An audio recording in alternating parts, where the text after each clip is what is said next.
Welcome to our channel Sabro scholars. My name is Shubham. आज हम topic पढ़ने जा रहे हैं, दैट इज हमारे क्लास 9th टॉपिक, that is circle and it's related term. तो फर्स्ट हमारे पास है इस चैप्टर में, तो हम कौन कौन से कंटेंट पढ़ने जा रहे हैं। दैट इज द फर्स्ट हमारे पास है, that is equal to the circle and it's related terms, angle subtended by a chord at a point perpendicular from center to a chord. The next is circle through 3 points, and the next is equal chords and their distance from the center. Next is angle subtended by an arc of a circle, and the next is cyclic quadrilateral, and the last we will conclude our presentation.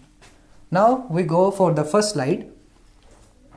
Firstly हम ये definition है, that is circle, कि circle होता क्या है।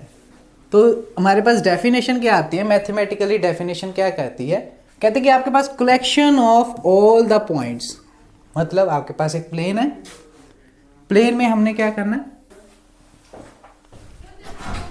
तो हमारे पास क्या है, एक प्लेन है, प्लेन में बहुत सारे हमारे पास पॉइंट्स हैं। जैसे हमने प्लेन ले लिया, ये हमारे पास बहुत सारे पॉइंट्स हैं, तो हमने बहुत सारे पॉइंट्स क्रिएट कर लिए। अब वो कह रहा है कि पॉइंट से हमने एक पॉइंट सेंटर का फिक्स कर लेना, मतलब एक मैंने पॉइंट फिक्स कर लिया यहाँ पे, एक मैं पॉइंट फिक्स कर लिया।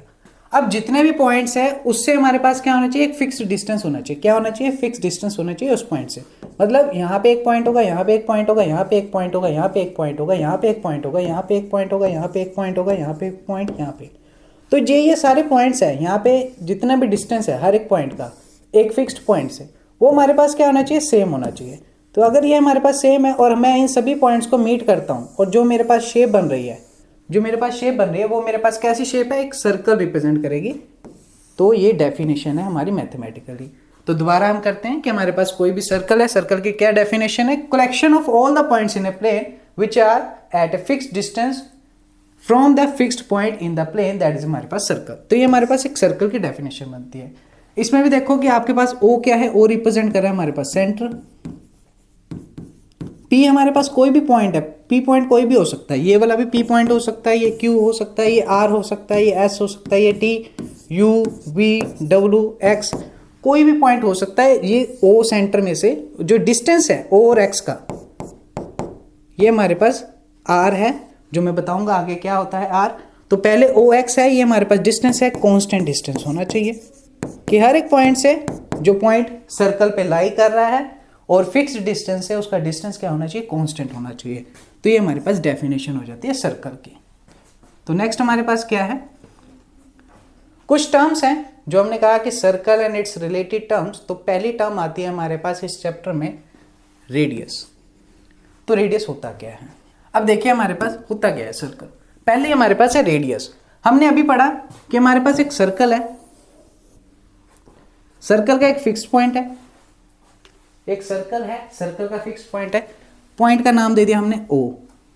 क्या पॉइंट का नाम दे दिया हमने, O पॉइंट दे दिया, ठीक है। हमने कह लिया कि एक पॉइंट हमने सर्कल पे ले लिया, सर्कल पे एक पॉइंट ले लिया, मैंने ले लिया P पॉइंट, ठीक है जी। और मैंने बताया कि सेंटर से पॉइंट का डिस्टेंस, सेंटर से पॉइंट का डिस्टेंस जो हमने कहना है, सेंटर से पॉइंट का distance on a circle, that is a radius. क्या होगा, रेडियस। मतलब मैं ये कहूंगा कि जहां से लेके यहां तक का जो डिस्टेंस है वो मेरे पास क्या है, रेडियस है। तो मैं उसको रेडियस ऑफ द सर्कल कहूंगा। कि जो हमारे पास कांस्टेंट डिस्टेंस की बात हो रही थी, कांस्टेंट डिस्टेंस की बात हो रही थी, पीछे डेफिनेशन में हमने पढ़ा कि हमारे पास एक कांस्टेंट डिस्टेंस की बात हो रही है। जो फिक्स्ड पॉइंट कौन सा था, सेंटर का O वाला, O फिक्स्ड पॉइंट से हमारे पास एक पॉइंट P है जो सर्कल पे लाई कर रहा है। तो O से P का डिस्टेंस हमारे पास जो कांस्टेंट था वो हमारे पास रेडियस है, ठीक है जी। नेक्स्ट कहते कि हमारे पास सर्कल है जी, ठीक है जी, सर्कल है हमारे पास, हमने एक पॉइंट P दे दिया था, यहां पे मैंने पॉइंट Q दे दिया। कहते सी O से Q भी लेंगे वो भी रेडियस होगा। कहते कि हम हमारे पास डायमीटर की बात कर रहे हैं कि डायमीटर है क्या, कहते कि डायमीटर क्या है, कहते Q से लेके P, कहते कोई भी दो पॉइंट जो सर्कल पे लाई कर रहे हैं, कोई भी दो पॉइंट जो सर्कल पे लाई कर रहे हैं, एक लाइन सेगमेंट क्रिएट करनी है दोनों पॉइंट को जोड़कर, और जो दोनों पॉइंट को जोड़कर लाइन सेगमेंट क्रिएट होगी उसमें एक इंपॉर्टेंट पॉइंट है कि वो लाइन सेगमेंट सेंटर से पास होके जानी चाहिए। वो लाइन सेगमेंट सेंटर से पास होके जाएगी तो वो हम कहेंगे डायमीटर ऑफ द सर्कल है। जैसे हमने एक लाइन सेगमेंट क्रिएट की, यहाँ पे O से लेके P तक गए और ये सेंटर से पास होके जा रही है। अगर ये सेंटर से पास होके जा रही है तो मैं QP को क्या कहूँगा, डायमीटर ऑफ द सर्कल। क्या कहूँगा, डायमीटर ऑफ द सर्कल। एक और चीज़ आपने ध्यान दी होगी यहाँ पे, अगर वो O से Q जा रहा है तो एक रेडियस है, फिर O से P भी जा रहा है, अनदर रेडियस है। इट मीन्स कि मैं कहूँगा कि जो डायमीटर है हमारा, जो डायमीटर है वो 2 टाइम ऑफ द रेडियस है। तो इससे हमें दो चीजें मिल गई कि एक लाइन सेगमेंट है, कोई भी दो पॉइंट है सर्कल पे लाई करते हैं, एक लाइन सेगमेंट ड्रॉ करो, वो सेंटर से होके जाएगी तो वो जो लाइन सेगमेंट होगी वो हमारे पास डायमीटर होगी, और एक डायमीटर है वो 2 टाइम्स हमारे पास रेडियस के बराबर है। That's second point. Third point क्या कहती है, जिस पॉइंट से वो पास कर रही है वो हमारे पास वो सेंटर है। कहते हैं जो फिक्स्ड पॉइंट हमने लिया था स्टार्टिंग में डेफिनेशन में वो हमारे पास सेंटर है। अगला क्या कह रहा है, कहते कि हमने 2 पॉइंट ले लिए थे। हाँ जी हमने 2 पॉइंट ले लिए, एक P ले लिया, एक Q ले लिया। कहते कि सर्कल पे है, सर्कल पे ले लिया। Then the line segment PQ हमारे पास कोड है। अब ये कोड क्या है, डिफरेंस देखिए, डिफरेंस ध्यान दीजिए इसमें। डायमीटर और कोड में डिफरेंस क्या है, ये बड़ा इंपॉर्टेंट पॉइंट आ जाता है कि बच्चे कंफ्यूज हो जाते हैं, सर डायमीटर कोड है क्या, क्या डायमीटर कोड दोनों सेम है या ये दोनों डिफरेंट है। तो हमने यही डाउट बच्चों के क्लियर करना है कि हमारे पास जो डायमीटर है और कोड है, डिफरेंस क्या है। मैंने एक सर्कल ड्रॉ कर लिया, लो जी एक सर्कल ड्रॉ कर लिया जी। हमने एक पॉइंट ले लिया जी, यहाँ पे P पॉइंट ले लिया, यहाँ पे Q पॉइंट ले लिया। कहते कि मैंने एक लाइन सेगमेंट क्रिएट कर ली, ये ली। अगर मैं कहता हूं कि ये लाइन सेगमेंट मैंने क्रिएट की है, P और Q को जोड़ा है, एक लाइन सेगमेंट क्रिएट की है, अगर ये सेंटर से पास नहीं करती, सेंटर से pass, not pass the center point, center से पास नहीं करती, मान लो सेंटर हमारे पास ये हो गया। अगर कोई लाइन सेगमेंट है, 2 पॉइंट है P एंड Q, दोनों सर्कल पे लाई करते हैं, और एक लाइन सेगमेंट क्रिएट करता हूं, दोनों लाइनों को आपस में ज्वाइन करता हूं, और मेरे पास जो लाइन सेगमेंट बन रही है अगर वो सेंटर से पास नहीं करती तो मैं उसको कहूंगा कोड। क्या कहूंगा जी, कोड कहूंगा। अब आप कहोगे कि डायमीटर में क्या डिफरेंस है, डायमीटर भी कोड है, diameter is also a code.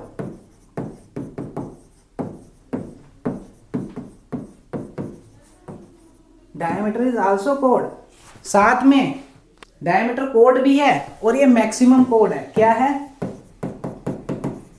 Maximum code है। वो कैसे सर जी, बड़ा इंपॉर्टेंट वर्ड आता है जी, वो कैसे सर, ये मैक्सिमम कोड कैसे कह दिया आपने। मान लो मैंने एक सर्कल क्रिएट कर लिया, ठीक है जी, ये कोड हो गई P और Q, ये कोड होगी RS, ये कोड होगी UV, ये कोड होगी WX, यहाँ पे मेरा सेंटर है O, ठीक है। तो मैंने कितनी कोड्स अभी ड्रॉ कर ली, PQ, RS, UV, WX, ये सभी कोड है हमारी। आगे हमने एक और कोड ड्रॉ कर ली, मान लो ऐसी भी हो सकती है सर, जीदी हॉरिजेंटल जरूरी थोड़ी ना हॉरिजेंटल ही होगी, वर्टिकल भी हो सकती है। हाँ जी वर्टिकल भी हो सकती है। ये मैंने दे दिया जी, नाम दे दिया T और Z, ये लो एक कोड बना दी। कोड कैसी भी हो सकती है, ये भी मैंने एक कोड बना दी। अब मैंने एक कोड यहाँ से सेंटर में से भी बनाई, ये पॉइंट सेंटर ले लो, तो ये मैंने P और S बना दी।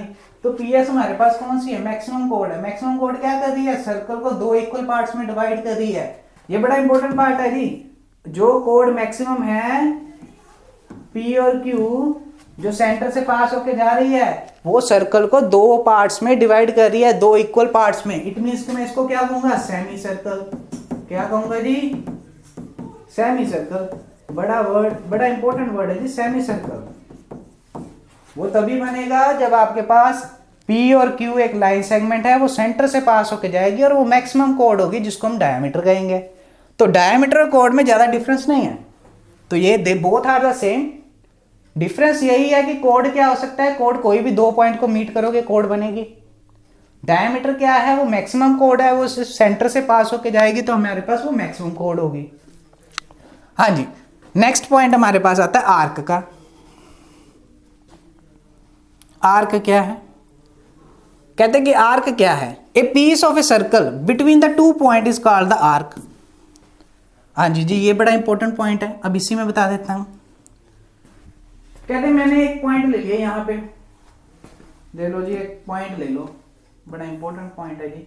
एक पॉइंट ले लिया मैंने, यहां पॉइंट ले लिया, एक यहां पॉइंट ले लिया, इसको मैंने आर कह दिया जी, एस कह दिया। कहते कि ये पूरे सर्कल का, ये पूरा सर्कल मैंने क्रिएट किया है, इस सर्कल का एक छोटा सा पार्ट, इस सर्कल का एक छोटा सा पार्ट आर एस, इसको मैं आर्क कहूंगा। क्या कहूंगा जी, कहते कि piece of the circle between the two point is called the arc. तो मतलब मेरे पास एक पूरे सर्कल का आर और एस वाला पार्ट है, वो हमारे पास क्या है, आर्क ऑफ द सर्कल है। नेक्स्ट डेफिनेशन क्या कह रही है, नेक्स्ट है जी, the region between the arc and the two radii joining the center of the end point of the arc is called the sector. अब उसने बड़ा इंपॉर्टेंट पॉइंट कहा है यहाँ पे सेक्टर का। तो बच्चों सेक्टर हमने समझना है, सेक्टर बड़ा इंपॉर्टेंट पार्ट। कहते हैं कि हमने आर और एस एक दो पॉइंट ले लिए, दोनों सर्कल पे लाई कर रहे हैं, ये दिमाग में आया। फिर उसने हमने क्या किया कि हमने दोनों पॉइंट को सर्कल से जोड़ दिया, दोनों पॉइंट को हमने जोड़ दिया, आर को एस, ओ को आर के साथ जोड़ दिया, ओ को एस के साथ जोड़ दिया। अब ध्यान में देखने वाली की है जी, हमने ओ को आर के साथ जोड़ा, ये भी रेडियस है, ओ को एस के साथ जोड़ा, ये भी रेडियस है कि नहीं। उसने यही कहा है, the region between any arc and the two radii, दो रेडियाई 1 और 2 और आर्क, ये थर्ड आर्क आ गई आपकी। कहते कि इन दोनों के, तीनों के बीच में एक आर्क हो गई, दो रेडियाई के बीच में जो एरिया है, जो रीजन है, उसको हमने क्या कहना है, सेक्टर कहेंगे। तो इस एरिया को मैं क्या कह रहा हूं, सेक्टर कह रहा हूं। समझ लगी थी, बड़ी इंपॉर्टेंट है। उसकी डेफिनेशन है कि the region between an arc and the two radii joining the centre to the end point of the arc is called the sector. तो ये हमारे पास कौन सा सेक्टर है, सेक्टर भी दो तरह के होते हैं, सेक्टर भी दो तरह के हैं जी, एक मेजर सेक्टर, एक माइनर सेक्टर है। अगर मैं ये वाला पार्ट लेता हूं तो ये सर्कल का माइनर सेक्टर है, क्या होगा, ये सर्कल का माइनर सेक्टर है। अगर मैं ये वाला पार्ट लेता हूं, ये वाला बड़ा वाला पार्ट लेता हूं, ये भी दो रेडियस के बीच में आर्क है, पर ये आर्क कौन सी है, आर से एस की एंटी क्लॉकवाइज है, क्लॉकवाइज है, तो हमारे पास ये कौन सा पार्ट होगा, ये मेजर सेक्टर होगा। तो ये बड़ा इंपॉर्टेंट टर्म्स हैं जो हमने यहाँ पे डिस्कस किया है, रिवाइज कर लेते हैं थोड़ा। हमारे पास पहले हमने सेंटर ऑफ द सर्कल के बारे में बात की है, जो फिक्स्ड पॉइंट हमने डेफिनेशन की बात की थी। डेफिनेशन में जो फिक्स्ड पॉइंट था वो हमारे पास सेंटर ऑफ द सर्कल था। उसके बाद हमने बात की कि सर्कल पे कोई भी पॉइंट होगा उसको फिक्स डिस्टेंस से ज्वाइन करेंगे, तो जो हमारे पास लाइन सेगमेंट बनेगी वो हमारे पास रेडियस ऑफ द सर्कल होगी। दूसरी हमने उसके बाद बात की है कि दो पॉइंट जो सर्कल पे हैं, लाई कर रहे हैं, उन दोनों को मीट करेंगे, ज्वाइन करेंगे, एक लाइन सेगमेंट क्रिएट करेंगे, और वो लाइन सेगमेंट सेंटर से पास होके जाएगी, तो वो हमारे पास क्या होगी, डायमीटर ऑफ द सर्कल होगी। थर्ड पॉइंट जो डायमीटर है वो 2 times of the radius of the circle होगा। फोर्थ पॉइंट कि हमने एक कोई भी दो पॉइंट लिए हैं सर्कल पे, और सर्कल के दो पॉइंटों को आपस में मीट किया है, एक लाइन सेगमेंट क्रिएट की है, और वो हमारे पास एक कोड होगी, तो जो मैक्सिमम कोड होगी वो डायमीटर ऑफ द सर्कल होगी। उसके बाद हमने आर्क की बात की है कि दो पॉइंट हमने सर्कल पे लिए हैं, दोनों में से एक सर्कल में का सबसे छोटा पार्ट होगा आर एस, वो हमारे पास आर्क रिप्रेजेंट करेगा। नेक्स्ट पॉइंट है हमारे पास कि एक आर्क और दो रेडियाई के बीच में जो एरिया है या हमारे पास रीजन है, हम उसको कहेंगे सेक्टर। तो सेक्टर हमारे पास दो तरह के हैं, एक माइनर सेक्टर और एक मेजर सेक्टर। तो इन सभी टर्म्स के बाद हम नेक्स्ट स्लाइड पे मूव करते हैं। तो बड़ी इंपॉर्टेंट है बेटा, जो वन बाय वन हम डिस्कस कर रहे हैं, तो नेक्स्ट स्लाइड में हमने पढ़ना है जो एंगल सबटेंडेड बाय कोड एट ए पॉइंट। कहते कि एक एंगल कितना सबटेंड कर रहा है बाय द कोड एट ए पॉइंट, तो हमने इस पे डिस्कस करना है। हाँ जी, आपके सामने है एक स्लाइड है। कहते we take a line segment, हमने एक लाइन सेगमेंट क्रिएट की, ठीक है जी। We take a line segment and a point R not on the line containing P Q. मैंने एक लाइन सेगमेंट क्रिएट की, पी और क्यू दो पॉइंट्स हैं, सर्कल पे हमने ज्वाइन कर दिए, एक लाइन सेगमेंट क्रिएट कर दी पी क्यू, पर जो आर है वो लाइन पे नहीं होना चाहिए। तो मैंने एक पॉइंट आर ले लिया, सर्कल पे ही है, सर्कल पे ही लाई कर रहा है, बट वो लाइन सेगमेंट का पार्ट नहीं है, लाइन सेगमेंट का पार्ट नहीं है। इट मीन्स कि वो लाइन सेगमेंट का पार्ट नहीं है। उसके लिए हम ये देखेंगे पी और क्यू हमने एक लाइन सेगमेंट ली और आर कोई भी एक अनदर पॉइंट ले लिया, पर वो लाइन सेगमेंट का पार्ट नहीं है। तो आर हमने कोई भी पॉइंट ले लिया सर्कल पे, पी और क्यू एक लाइन सेगमेंट क्रिएट कर ली। ज्वाइन पी आर, हमने पी और आर को ज्वाइन कर दिया, क्यू और आर को ज्वाइन कर दिया, then P R Q, then P R Q. ये जो एंगल बन रहा है P R Q is called the angle subtended by the line segment P Q at the point R. हाँ जी, बड़ा इंपॉर्टेंट है। कहते हैं पी और क्यू जो लाइन सेगमेंट क्रिएट कर रही है और जो आर कोई भी सर्कल पे पॉइंट है, तो जो ये हमारे पास एंगल बन रहा है पी आर क्यू, तो ये हम हमारे पास जो एंगल बनेगा उसको हम कहेंगे angle subtended by line segment. Line segment कौन सी है जी? पी क्यू है। एट द पॉइंट, किस पॉइंट पे एंगल बन रहा है जी? आर पॉइंट पे बन रहा है। अब हमारे पास ये आ रहा है कि जो ये वाला एंगल होता है पी आर क्यू वाला और पी ओ क्यू वाला, ये भी एक हमारे पास एंगल बन रहा है जी। पी ओ क्यू हमारे पास एंगल क्या होगा? कहते हैं कि जो ये वाला एंगल होता है, ये मैंने ध्यान रखना, that is the theorem of the, that is the first theorem of the circle. तो कहते हैं कि अगर हमारे पास एक लाइन सेगमेंट है पी और क्यू और R is another point on the circle, तो हमारे पास जो ये एंगल बन रहा है angle subtended by the point by the line segment P Q at the point R, वो हमेशा हमारे पास हाफ होता है। किससे हाफ होता है? जो हमारे पास एंगल सेंटर में बन रहा है। तो मतलब अगर मैं इसकी वैल्यू कहूंगा कि ये 2x है, तो आर इस एंगल की वैल्यू x डिग्री होगी। तो वही वो कह रहा है कि जो पी ओ क्यू है वो line angle subtended by the कोड है। कोड कौन सी है जी? पी क्यू है। At the center at the point Q O है, and similarly P R Q and similarly P S Q. तो ये हमारे पास उसने ये बताया है कि आपके पास एक लाइन सेगमेंट है, लाइन सेगमेंट से हमने एक एंगल सबटेंड किया है at the point on the circle, तो हमारे पास पी आर क्यू भी वो एंगल है, पी एस क्यू भी वो एंगल है। अगर हम सेंटर की बात करें तो पी ओ क्यू भी हमारे पास एंगल है। तो थ्योरम हमारे पास ये कहती है कि जो सेंटर में हमारे पास सर्कल बन रहा है उस एंगल से हाफ होगा जो पॉइंट ऑन द सर्कल लाई कर रहे हैं। तो ये दोनों एंगल हमारे पास इस एंगल से हाफ होंगे। That is very important. इसको हम नेक्स्ट आगे वाली स्लाइड में डिस्कस करेंगे कि ये कैसे हमारे पास एंगल उसका हाफ प्रूफ होता है। तो वन बाय वन हम उसको डिस्कस करेंगे। पहले हम इस जो थ्योरी है, कंसेप्ट है, इसके बारे में डिस्कस करते हैं, फिर हम आगे बढ़ते हैं। तो नेक्स्ट स्लाइड हमारी मूव करते हैं। हाँ जी, वेरी इंपॉर्टेंट थ्योरम है आपकी।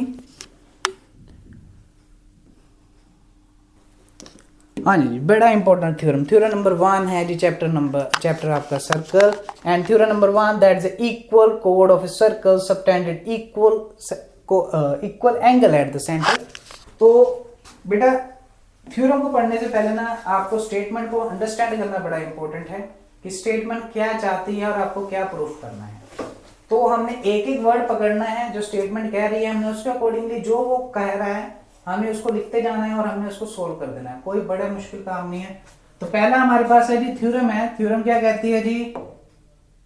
थ्योरम देखिए आप, कहते हैं इक्वल कोड।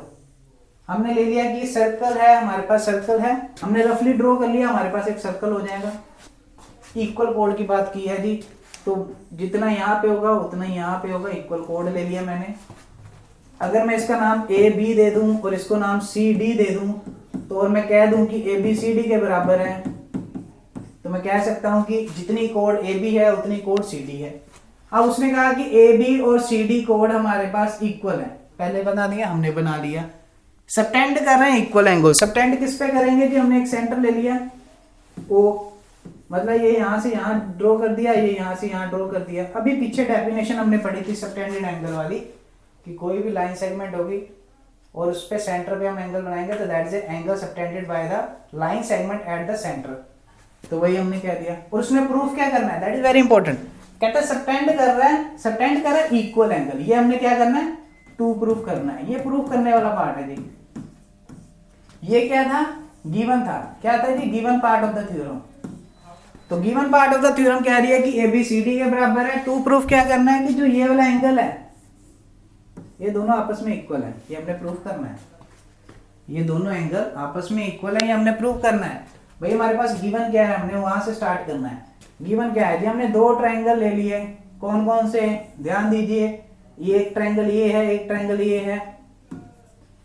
मैंने 1 और 2 नंबर डाल दिया दोनों ट्रायंगल में। ट्रायंगल कौन सी हैं, कहेंगे पहली ट्रायंगल है AOB। AOB एक ट्रायंगल ये होगी, दूसरी है जी COD। दोनों ट्रायंगल ले लिए हमने। अब ध्यान दीजिए, दोनों ट्रायंगल हमने जब ले लिए हैं तो हमारे पास क्या है, हमने क्या प्रूफ करना है। हमने ट्रायंगल चैप्टर में क्या पढ़ा हुआ है, हमारे पास कुछ एक्सियम्स होते हैं, रूल्स होते हैं, जिससे हम दोनों ट्रायंगल को सिमिलर प्रूफ कर देते हैं, कॉन्ग्रुएंट प्रूफ कर देते हैं। कौन कौन से हैं हमारे पास, side side side, angle side angle, side side side angle side, RHS। तो ये सारे हमारे पास एक्सियम्स हैं जिससे हम दोनों ट्रायंगल को कॉन्ग्रुएंट प्रूफ करते हैं। वही हमने कंसेप्ट यहाँ पे लगाना है। तो पहले हमने दो ट्रायंगल ले लिए COD और दूसरा ले लिया AOB। तो दोनों ट्रायंगल हमारे पास सामने हैं। अब ध्यान दीजिए, हमने क्या पढ़ा हुआ है, अगर सेंटर से कोई पॉइंट सर्कल पे है तो उसका कांस्टेंट डिस्टेंस है तो वो हमारे पास क्या होता है, रेडियस होता है। अब ध्यान दीजिए, OC भी हमारे पास रेडियस है, OC भी हमारे पास रेडियस है, OD भी हमारे पास रेडियस है, OA भी हमारे पास रेडियस है और OB भी हमारे पास रेडियस है। मैं ये कह सकता हूं OA, OB, OC और OD are equal to radius. हाँ जी, ये चारों चीजें आपस में बराबर हो, चारों चीजें हमारे पास क्या बता रहे, that is the radius of the circle. तो मैं ये कह सकता हूं कि पहले OA OC के बराबर है because of the radius of the circle, OB OD के बराबर है because of the radius of the circle, and the last very important जो गिवन था, गिवन क्या था, AB is equal to CD। तो AB is equal to CD हमारे पास given है बेटा, ABCD इक्वल है और ये भी एक साइड है, ये भी एक साइड है और ये भी एक साइड है। तो मैं side side side angle, side side side axiom को यूज करूंगा। तो साइड साइड साइड के साथ मैं ये कह सकता हूं कि both of the triangle are congruent. तो कॉन्ग्रुएंट का साइन है हमारे पास, तो बोथ ट्रायंगल आर कॉन्ग्रुएंट है। हमने ट्रायंगल चैप्टर में ये भी पढ़ा है, अगर कोई दो ट्रायंगल कॉन्ग्रुएंट प्रूफ हो जाती हैं तो उसके बाद हमारे पास जो 6 चीजें होती हैं वो डायरेक्टली हमारे पास प्रूफ हो जाती है कि वो इक्वल होती हैं। Corresponding sides, corresponding angles, both are equal on the both the triangles. तो हमारे पास वही हमने रूल अप्लाई करना है यहाँ पे। तो AOB अगर साइड साइड साइड इक्वल है तो corresponding angle is also equal. तो मैं ये कह सकता हूं कि जो AOB वाला पॉइंट एंगल है सिमिलरली वो इक्वल होगा आपके पास COD के बाद। रीजन हमने देना है CPCT that is the corresponding part of the congruent triangle are equal. तो अगर हम ये रीजन देंगे तो हमारे पास ये प्रूफ हो जाएगी थ्योरम कि हमारे पास opposite angle of both the triangles are equal। तो मैं ये कह सकता हूं equal chord of the circle subtend equal angle at the center of the circle। तो ये हमारे पास ये वाली थ्योरम कंप्लीट होती है। ठीक है जी, आपको ये क्लियर है। ये आपके पास डायग्राम है, आप ये भी डायग्राम बना सकते हो, आप ये भी डायग्राम बना सकते हो, जो आपको इजी लगता है वो आप फॉलो कर सकते हो। नेक्स्ट स्लाइड है, वेरी इंपॉर्टेंट स्लाइड है। हाँ जी, सिमिलर थ्योरम है। थ्योरम क्या है आपकी, थ्योरम वेरी इंपॉर्टेंट है। क्यों इंपॉर्टेंट हो जाती है, अभी आपने थ्योरम नंबर 1 पढ़ी। थ्योरम नंबर 1 क्या कह रही थी, equal code of the circle subtend equal angle eight the centre, that's the centre, that's the theorem number 2। Theorem number 2 that's a very important. क्या कह रही है जी, वेरी इंपॉर्टेंट थ्योरम है। कहते if the angle subtends bye the code of a circle at the center are equal, then the chord are also equal. ये सुनी सुनी theorem लग रही होगी आपको। क्यों सुनी सुनी थ्योरम लग रही है? क्यों? क्योंकि हमने कहा, अभी तो हमने पढ़ा कि इक्वल कोड होंगे तो वो सेंटर पे एंगल भी इक्वल बनाएंगे। अब ये कह रहा है कि एंगल इक्वल होंगे सेंटर पे बाय द कोड, तो हमारे पास जो कोड होंगी वो भी इक्वल होगी। तो मैं इसको कह सकता हूँ that is a converse part of the theorem. क्या कह सकता हूँ जी? Converse part of the theorem number 1। तो हम इसको प्रूव कैसे करेंगे? सिमिलर केस है बेटा, सर्कल क्रिएट किया मैंने, सेंटर हमारे पास O है, कोड ले ली मैंने AB, अगेन कोड ले ली CD, मैंने एंगल सबटेंडेड बना दिया, सिमिलरली हमने डायग्राम सिमिलर बना दिया। अब हमारे पास गिवन क्या है जी? गिवन क्या है हम पढ़ते हैं दोबारा। If the angle subtended by the code of a circle, if the angle subtended by the code of a circle, angle subtended by the code of a circle,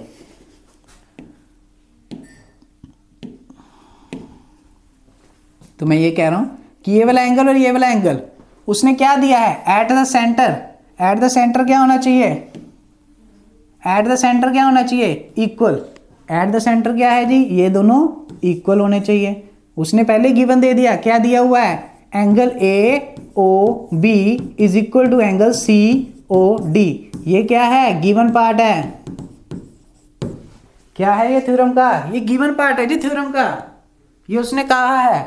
अब प्रूफ क्या करना है? देन क्या बता रहा है जी? देन आपको बता रहा है, देन आपको प्रूफ करना बता रहा है कि ये प्रूफ करना है। प्रूफ क्या करना है? कोड भी इक्वल होंगी। कोड कौन सी है? कोड है जी AB, दूसरी कोड कौन सी है? CD। तो आपने 2 प्रूफ क्या करना है? कहते हैं 2 प्रूफ करना है जी, AB CD के बराबर है। आपने ये प्रूफ करना है। पिछली थ्योरम में, थ्योरम नंबर 1 में आपने कहा था कोड इक्वल है, तब आपने प्रूफ किया कि जो एंगल सबटेंड कर रहा है सेंटर के साथ वो इक्वल है। अब इसमें क्या है? कन्वर्स पार्ट है। तो जो उसमें गिवन था वो उसमें, जो उसमें गिवन था यहाँ पे वो प्रूफ करना है, जो उसमें प्रूफ करना था यहाँ पे पार्ट वो गिवन है। तो हमने शुरू वही करना है, सेम है। हमारे पास 2 ट्रायंगल ले लेनी है हमने। ट्रायंगल कौन सी है जी? AOB, और दूसरी ट्रायंगल कौन सी है जी? COD। ठीक है जी, हमने AOB भी ले लिया, COD भी ले लिया, बोथ ट्रायंगल ले लिए। हमने 1 बाय 1 शुरू करना है। हमारे पास गिवन क्या है? पहले तो हमारे पास देखो जी ध्यान से, ये भी हमारे पास रेडियस है, ये भी हमारे पास रेडियस है, ये भी हमारे पास रेडियस है, ये भी हमारे पास रेडियस है। OA इक्वल है, OA किसके इक्वल है जी? OC के। रीजन क्या दूंगा? Radii of the circle. हाँ जी, रेडियाई ऑफ द सर्कल में रीजन दे सकता हूँ। हाँ जी दे सकता हूँ जी, क्योंकि both are the radius. Similarly OB किसके इक्वल है? OD के। ये भी मैं क्या दे सकता हूँ? बैर sir ji radii of the circle है ये। हाँ जी जी सर्कल है जी। नेक्स्ट, उसके बाद मैं क्या रीजन दूंगा? गिवन क्या है जी हमारे पास? ये एंगल गिवन है जी। कौन सा एंगल है जी? AOB किसके इक्वल है? COD के इक्वल है। रीजन क्या दूंगा? गिवन है जी। सर जी ये गिवन था। हाँ जी, अब ध्यान देना जी, ये साइड है, ये एंगल है, और ये साइड है जी। ये साइड है, ये साइड है, और ये साइड है। तो मैं कौन से कहूँगा कि ये दोनों ट्रायंगल क्या हो गए? कॉन्ग्रुएंट हो गए जी। बाय रीजन क्या दूंगा? By sir side angle side axiom लगा दो, हमारे पास जी ये क्या हो जाएगा? कॉन्ग्रुएंट हो जाएंगे ट्रायंगल। हाँ जी सर जी मैंने लगा दिया साइड एंगल साइड। ये दोनों ट्रायंगल हमारे पास क्या होगी? कॉन्ग्रुएंट हो गई है। अगर ये दोनों ट्रायंगल कॉन्ग्रुएंट हो गई है तो बाय CPCT मैं क्या कहूंगा? बाय CPCT मैं कहूंगा कि हमारे पास क्या बचा कि जो कोड है, कौन कोड है? AB और CD, ये भी इक्वल है जी। हमारे पास यहाँ पे क्या हो जाएगा? प्रूफ हो जाएगा। तो हमारे पास क्या हो गया जी? प्रूफ हो गया। किससे? बाय CPCT से, corresponding part of congruent triangle. तो दोनों ट्रायंगल कॉन्ग्रुएंट है, तो मैं कह सकता हूं कि AB CD के बराबर है। तो हमारे पास ये वाली थ्योरम यहाँ पे प्रूफ हो जाती है। That is very important theorem. तो आज के लेक्चर में हम इतना ही करेंगे। हमारे पास 2 थ्योरम हमने पढ़ी है, that is very important theorem है। तो पहली थ्योरम हमने यही पढ़ी है कि जो अगर इक्वल कोड है तो वो सेंटर में हमारे पास एंगल सबटेंड करेंगे कोड इक्वल कोड के साथ, तब भी हमारे पास एंगल इक्वल होगा। दूसरा हमने उसका कन्वर्स पार्ट पढ़ा है। कन्वर्स पार्ट में हमने क्या पढ़ा है कि जो सेंटर पे एंगल बन रहा है वो इक्वल एंगल है, तो हमने प्रूफ करना है कि जो कोड है वो भी हमारे पास बोथ कोड्स आर इक्वल। तो that is a very important part of the your syllabus और वेरी इंपॉर्टेंट थ्योरम है, और बहुत सारे क्वेश्चंस बनते हैं आपके इसके ऊपर। तो आप अपने एग्जाम में इस पे प्रैक्टिस करिए और इसके रिलेटेड क्वेश्चन हम कराएंगे नेक्स्ट वीडियो में। आप हमारी वीडियोस देखते रहो और वॉच करो, और नेक्स्ट हमारे चैनल को लाइक करो, सब्सक्राइब करो, और thank you for the watching. Thank you.